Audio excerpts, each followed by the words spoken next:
اعوذ باللہ من الشیطان الرجیم بسم اللہ الرحمن الرحیم الف لام را تلک آیات الکتاب وقرآن مبین۔ یہ سورۃ الحجر ہے اور قرآن حکیم نے اس سورہ مبارکہ میں اصحاب الحجر کا تذکرہ کیا ہے۔ یہ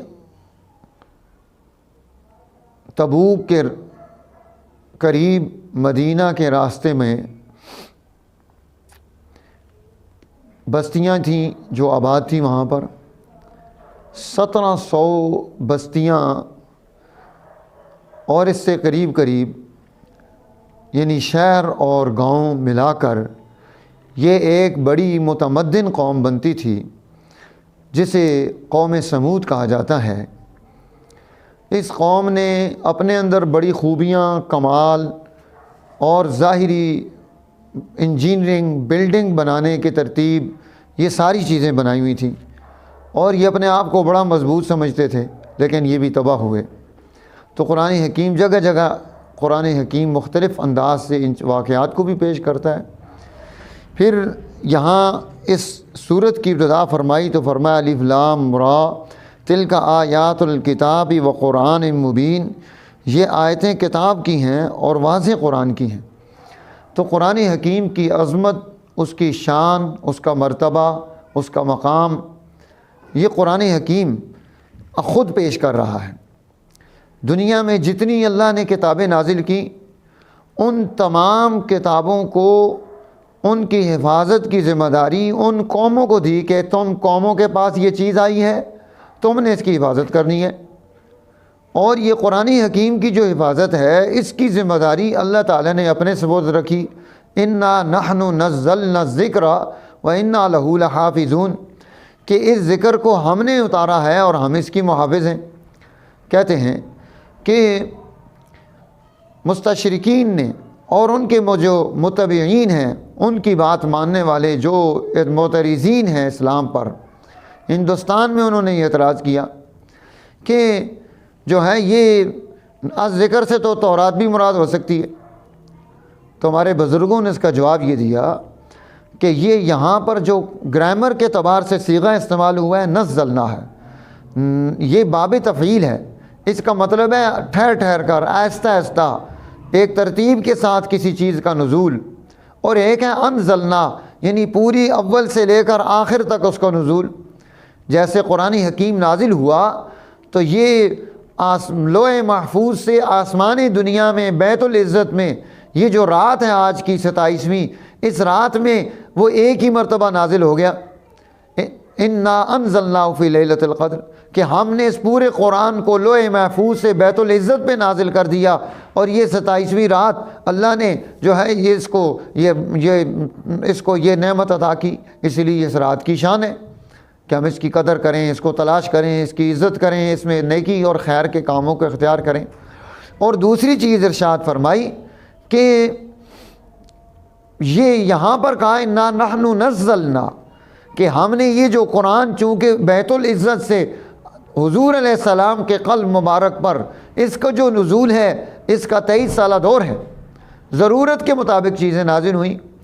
اب قرآن حکیم اپنی ان ضرورتوں کو سامنے رکھتے ہوئے وہ اس اعتبار سے اس کا نزول کہ کہیں ایک آیت آ رہی ہے، کہیں ایک سورت آ رہی ہے، کہیں ایک پارہ آ رہا ہے، اور جو ہے مختلف انداز سے یہ چیزیں آ رہی ہیں۔ تو قرآن حکیم نے اس کی یہ خاص خوبی ہے، اس کو سارے کمالات عطا کیے، اس کو اجتماعیت عطا کی، تمام سابقہ کتابوں کی ساری چیزیں قرآن حکیم کے اندر پیش کر دیں کہ قرآن کو سمجھ کر ہم اپنی زندگی کی بنیاد بنائیں۔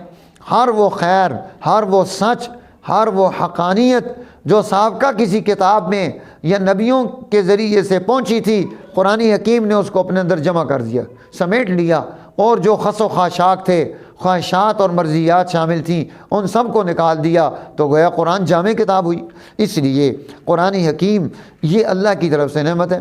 کہتے ہیں کہ یہ ہارون الرشید، ان کے جو صاحبزادے خلیفہ تھے امین، ان کے دور میں امین اور مامون یہ جو خلیفہ تھے، ان کے دور میں ایک عیسائی جو یہودی پارلیمنٹ میں آیا، ان کی پارلیمنٹ میں، اور اس نے آ کر دلائل پر، علم پر، چونکہ یہ عالم بھی تھے تو اس لیے وہاں پر علمی مباحثے اور یہ چیزیں بھی چلتی تھی، اس نے بڑی اچھی دلیلیں دیں علمی اعتبار سے۔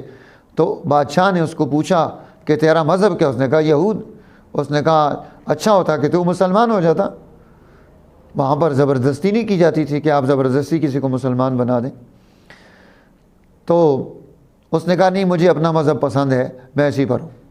1 سال کے بعد پھر جب وہ اس ایک مجلس قائم ہوئی جس میں سارے مختلف مذاہب کو جمع کیا جاتا تھا، وہ بھی آیا اور اس نے آ کر گفتگو کی۔ گفتگو کے بعد اس نے کہا کہ بادشاہ سلامت، اب میں مسلمان ہوں۔ تو انہوں نے کہا کہ تو مسلمان کیسے ہو گیا؟ اس نے کہا میں نے تورات لی اور تورات کا میں خطاط ہوں بہت اچھا، میں نے اس کو لکھا اور لکھ کر اس میں میں نے غلطیاں کی، غلطیاں کر کے میں نے جا کر وہ جو ہے تورات کے جو رہنما لوگ تھے اس دور کے ان کو پیش کی، انہوں نے بڑے ادب سے لیا، چوما اور انہیں پاس رکھ لیا۔ پھر میں نے انجیل کے ساتھ بھی یہی کیا کہ اس کے اندر میں نے نئی انجیل لکھ کر اس میں غلطیاں جمع کر کے اس کو میں نے جا کے انجیل کے رہنماؤں کو دیا، انہوں نے لیا، چوما، عزت کی اور رکھ لیا۔ پھر میں نے ایک قرآن لکھا، اس میں نے غلطیاں کی اور جا کر جو قرآن کے علم والے لوگ تھے ان کو دیا کہ یہ آپ کی کتاب میں لکھ کر لایا ہوں، لے لیں۔ انہوں نے کتاب لی، اس کو کھولا، اس کو دیکھا، اس کو حافظوں کے سامنے پیش کیا۔ جب اس میں غلطیاں ملیں تو انہوں نے معذرت کے ساتھ یہ واپس کر دی کہ ہمیں اس کی ضرورت نہیں۔ وہ کہتے ہیں کہ اس کے بعد مجھے پتہ چلا کہ حق مذہب جس کی حفاظت کا انتظام اس طرح سے ہے یہ قرآن ہے۔ اب دیکھو اس کے الفاظ بھی محفوظ ہیں، اس کے معانی بھی محفوظ ہیں، اس کے مطالب بھی محفوظ ہیں، اس کا دیا ہوا قانون اور نظام بھی محفوظ ہے، اس کی ہر چیز اللہ تعالیٰ نے اس کا ایسا انتظام کر دیا۔ محدثین آئے، مفسرین آئے، علماء آئے، صوفیاء آئے، فقہاء آئے، جتنی ٹیمیں آئیں سب نے آ کر قرآن حکیم کی حفاظت کا جو ہے وہ کردار ادا کیا، اس کے لیے محنت اور جد و جہد کی۔ انا نحن نزلنا الذکر وانا لہ لحافظون۔ پھر قرآن حکیم نے یہاں دوسری چیز ارشاد فرمائی، نبئ عبادی انی انا الغفور الرحیم۔ آج کی رات بھی مغفرت کی رات ہے، 27ویں کی شب ہے۔ نبئ عبادی انی انا الغفور الرحیم، آپ میرے بندوں کو یہ بات ارشاد فرما دیں کہ میں بڑا غفور الرحیم ہوں۔ تم میری طرف آ جاؤ، اپنے گناہوں پر نادم ہو جاؤ، توبہ کر لو، جن چیزوں کو تم نے بنیاد بنایا ہے انہیں چھوڑ دو تو تم کامیابی کی طرف چلے جاؤ گے۔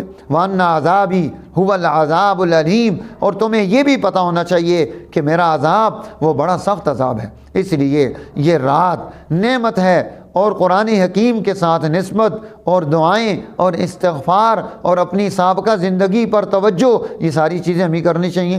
اب صرف یہ نہیں کہ غلطیاں کرتے رہو کہ اللہ غفور الرحیم ہے معاف کر دے گا، تو اللہ غفور الرحیم ہے تو مالک یوم الدین نہیں ہے، وہ حساب کتاب بھی لے گا۔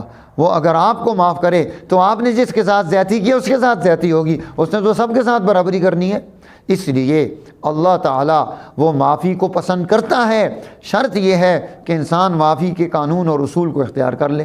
تو ہم نے اسے اختیار کرنا ہے، ہمیں اس کی ضرورت ہے کہ ہم جو ہے ایمان اسی چیز کا نام ہے، بین الخوف والرجاء، کہ ہم خوف اور امید کے درمیان میں ہو کر اپنی زندگی گزار رہے ہوں، بالکل نڈر ہی نہ ہو جائے، بے خوف ہی نہ ہو جائیں اور گناہ کرتے رہیں، اور جو ہے بالکل ہی ڈرتے ہی نہ رہیں کہ ذرا سا ادھر ادھر ہو گئے تو پتہ نہیں کیا ہو جائے گا، جہنم میں ڈال دی جائے گا۔ ایسی بات نہیں ہے، ہمیں اللہ کی ذات سے امید بھی رکھنی ہے اور اس کے اطاعت کے راستے کو بھی اختیار کرنا ہے۔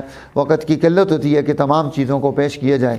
پھر یہاں قرآن حکیم نے حضور علیہ السلام پر جو اعتراضات آتے، مسائل آتے، آپ ان کا حل کرتے، آپ کے دل میں تنگی پیدا ہوتی، اس کے لیے جو ہے قانون بتایا کہ آپ اپنے دل کی تنگی کو کیسے دور کریں۔ اس لیے فرمایا میرے محبوب وَلَقَدْ نَعْلَمُ، ہم جانتے ہیں، أَنَّكَ يَضِيقُ صَدْرُكَ بِمَا يَقُولُونَ، کہ آپ کا دل ان باتوں سے تنگ ہوتا ہے جو وہ کہتے ہیں۔ فَسَبِّحْ بِحَمْدِ رَبِّكَ، آپ اپنے رب کی تسبیح کریں، وَقُم مِّنَ السَّاجِدِينَ، اور تحمید کریں اور سجدے میں سجدہ کرنے والوں کے ساتھ ہو جائیں۔ وَاعْبُدْ رَبَّكَ حَتَّى يَأْتِيَكَ الْيَقِينُ، اور اپنے رب کی عبادت کرتے رہیں یہاں تک کہ وہ موت کا حقیقی فیصلہ آ جائے۔ تو میرے دوستو، میری ماؤں بہنوں، جب دل تنگ ہو، جب دل میں پریشانیاں پیدا ہو جائیں، جب خاندان میں کوئی ایسی چیز آ جائے تو بجائے واویلا کرنے کے، بجائے لڑائی کرنے کے، بجائے نفرتیں پھیلانے کے، اب ہمیں کیا کرنا چاہیے؟ قرآن حکیم سورہ الحجر اور اس کا یہ 14واں سپارہ، اس کا ایک پاؤ پورا ہو رہا ہے، اس کی یہ آخری آیت ہے، اس کو یاد کریں۔ وَلَقَدْ نَعْلَمُ أَنَّكَ يَضِيقُ صَدْرُكَ بِمَا يَقُولُونَ فَسَبِّحْ بِحَمْدِ رَبِّكَ وَكُن مِّنَ السَّاجِدِينَ وَاعْبُدْ رَبَّكَ حَتَّى يَأْتِيَكَ الْيَقِينُ۔ یہ 3 آیتیں آپ نے اس طرح سے پڑھنی ہیں کہ 2 رکعت نفل آپ ادا کریں، اور جو ہے 2 رکعت نفل ادا کر کے آپ نے اس میں جو رکوع کی تسبیحات ہیں ان کو 11 مرتبہ پڑھنا ہے، اور سجدے کی جو تسبیحات ہیں ان کو آپ نے 21 مرتبہ پڑھنا ہے، یعنی سبحان ربی العظیم 11 مرتبہ رکوع میں، اور سبحان ربی الاعلیٰ سجدے میں جو پڑھنی ہے 21 مرتبہ ہر سجدے میں، اور اس کے بعد جب سلام پھیریں تو 100 مرتبہ ان 3 آیات کو ملا کر پڑھیں۔ انشاءاللہ جس کو عارضہ قلب ہے، جس کے وال بند ہیں، جس کو اور اس طرح کی تکلیفیں ہو رہی ہیں، اس کے لیے یہ جو ہے یہ قرآن حکیم کا نسخہ اس کو انشاءاللہ بہت ساری بیماریوں سے اور دل کی تنگی سے اور خفقان سے اور گھبراہٹ سے نجات دے گا۔ ہاں، اس کے ساتھ کچھ چیزیں جو ہمیں اختیار کرنے کی ضرورت ہے، جس طرح ہم القریش ہربل دواخانہ میں آنے والے مریضوں کو رہنمائی بھی دیتے ہیں، اس کے لیے ہم نے ادویات بھی تیار کی، ان کو باقی معالجات بھی دیتے ہیں، تو وہ بھی ساتھ اختیار کرنے کی ضرورت ہے۔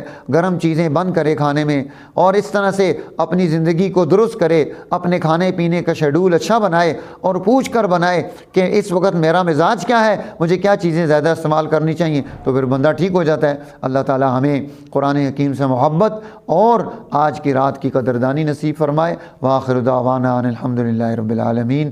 اللہم صلی علی محمد عبدک و رسولک، صلی علی المؤمنین والمؤمنات والمسلمین والمسلمات۔ اے اللہ یہ آج 27ویں کی شب ہے، اے اللہ ہم گناہ گار ہیں، ہماری خطائیں معاف کر دے، اپنی رحمتوں کا نزول فرما، برکتیں عطا فرما، بیماریوں سے نجات عطا فرما، قرضوں سے نجات عطا فرما، ہر گھر میں خیریں سعادتیں نصیب فرما، ہر بچے بچی کو، مرد و زن کو اے اللہ خوشیاں، ترقیات اور کمالات نصیب فرما، ہماری نسلوں میں دین زندہ فرما، ہمارے اخلاق اعلیٰ فرما، ہمارے ملک کو کورونا کی بیماری سے نجات عطا فرما، ہماری پوری دنیا کو نجات عطا فرما، ہمارے محلے علاقوں کو اے اللہ صفائی اور خوبصورتی نصیب فرما، ہمارے دلوں میں جتنی کدورتیں ایک دوسرے کی نفرتیں اللہ وہ نکل جائیں، مذہب کی بنیاد پر جو ہم ایک دوسرے کے خلاف اللہ میں اس سے توبہ کی توفیق نصیب فرما، وحدت، قوت، اجتماعیت اپنے اندر پیدا کرنے کی توفیق نصیب فرما۔ ربنا ظلمنا انفسنا وان لم تغفر لنا وترحمنا لنكونن من الخاسرین۔ وصلی اللہ تعالی علی خیر خلقہ سیدنا و مولانا محمد وعلی آلہ وصحبہ اجمعین برحمتک یا ارحم الراحمین۔